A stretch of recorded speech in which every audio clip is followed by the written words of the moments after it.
వరంగల్లో జరిగే 16వ వార్షికోత్సవ సభకు మహబూబ్ నగర్ జిల్లా నుంచి టీఆర్ఎస్ శ్రేణులు భారీగా తరలిబెడుతున్నాయి. మహబూబ్ నగర్ జిల్లా కేంద్రం నుంచి ఎమ్మెల్యే శ్రీనివాస్ గౌడ్ ఆధ్వర్యంలో 100కు పైగా ట్రాక్టర్లలో రైతులు తరలి వెళ్లారు.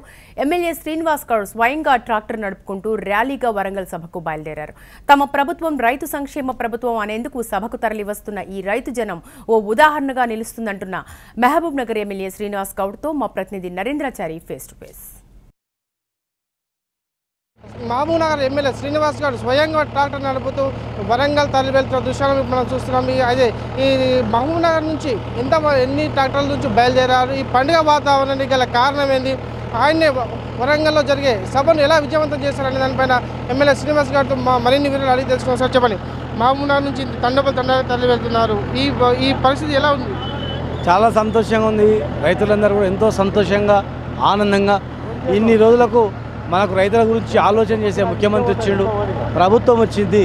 రైతులకు ఒకటి కాదు రెండు కాదు, నీళ్ళ నుంచి కరెంటు నుంచి మొదలుకుంటే విత్తనాల నుంచి మొదలుకుంటే పంట వండిన తర్వాత గిట్టుబాటు ధర ఎట్లా ఇవ్వాలి, ఎక్కడ నిల్వ చేసుకోవాలి, గోడౌన్లు ఎట్లా నిర్మించాలి, రేపు రాబోయే రోజుల్లో మళ్ళీ ఎకరాకి 8,000 రూపాయలు ఇద్దాం, ప్రతి రైతుకి ఇద్దాం. రైతు అనేది ఒక కులము ఒక మతము ప్రాంతం అని సంబంధం లేకుండా ఎంత చిన్నకారు సన్నకారు అనేది లేకుండా ప్రతి రైతుకి ఇద్దామని చెప్పి ఇన్ని రోజుల తర్వాత ఆలోచించే ముఖ్యమంత్రి వచ్చి ప్రతి రైతు చిన్న రైతు నుంచి పెద్ద రైతు వరకు సంతోషంగా ఉన్నాడు.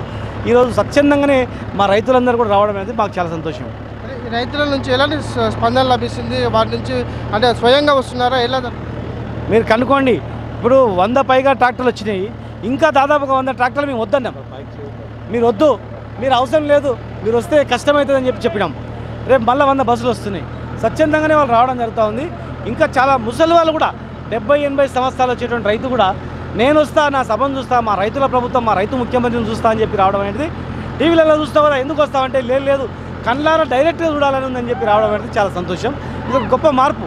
దీని ద్వారా దేశంలో ఉన్నటువంటి అన్ని ప్రభుత్వాలకు కూడా రైతులకు చేస్తే ప్రజాస్పందన ఇట్లుంటుందని చెప్పే రీతిలో ఉంటుంది.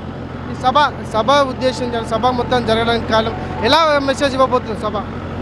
సభ ఉద్దేశం ఎవరైనా రైతులను ఆదుకునే ముఖ్యమంత్రి ఎవరైనా ఏ రాష్ట్రంలోనైనా ఉంటే ఆ ప్రజలు ఎక్కువ మంది రైతులందరూ ఆ ప్రభుత్వానికి అండగా ఉంటారు. రైతు సంతోషం ఉన్నప్పుడే ఈ దేశం బాగుపడుతుంది. రైతు కంట్లో ఆనందం చూసినప్పుడే ఈ దేశంలో ఒక ఆనందం ఉన్నట్లుంటుంది. రైతు ఎప్పుడైతే బాధపడతాడో దేశానికి కూడా భావం ఉండదు. దేశ ఆర్థిక అభివృద్ధి పెరగాలంటే కేవలం రైతే అని చెప్పి కనుక అన్ని రాష్ట్రాలు అమలు చేయాలనే రీతిలో ఉండాలనేది మా ఉద్దేశం. తెలంగాణ ఉద్యమంలో తండోపాతండగా తరలి వచ్చారు ప్రజలు. ఇప్పుడు రైతులకు అదే బాటలో ఇక్కడ దృశ్యాలను చూస్తే కనిపిస్తుంది. దీన్ని బట్టి మీకు ఏమనిపిస్తుంది? చాలా ఆనందంగా ఉంది. ప్రజాస్పందన ప్రకారం ప్రభుత్వాలకు ఇంకా ఎక్కువ చేయాలని ఉంటుంది. ప్రజలు ఖచ్చితంగా మంచి చేసినప్పుడు స్పందన ఉంటుంది. ఈనాడు వరకు ఎవరు కూడా ఏ రైతును పట్టించుకోలే. మామూలుగా మాటలు ప్రకటన చేయడం, రుణమాఫీ అంటే మాఫీ చేయడం అట్లా కాదు. రుణమాఫీ ఒకటి చేస్తేనే రైతు బాగుపడు.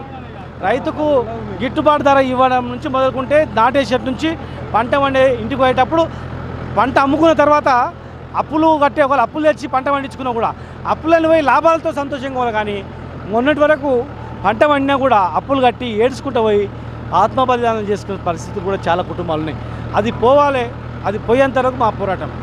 ఇది మొత్తానికి వరంగల్ జరిగే సభ ఒక చారిత్రాత్మక సభగా వివరిస్తున్నారు. మొత్తానికి ఒక పండుగ వాతావరణంలో తరలి వెళ్తుండడం ఎంతో సంతోషంగా ఉందని చెప్తున్నారు. రైతులు స్వచ్ఛందంగా ఈ సభలో పాల్గొనడం జరుగుతుందని చెప్పి శ్రీనివాస్ గౌడ్ చెప్తున్నాడు. వీడియో జర్నలిస్ట్ సందీప్తో నందరాచారి, హెచ్ఎం టీవీ, మహబూబ్ నగర్.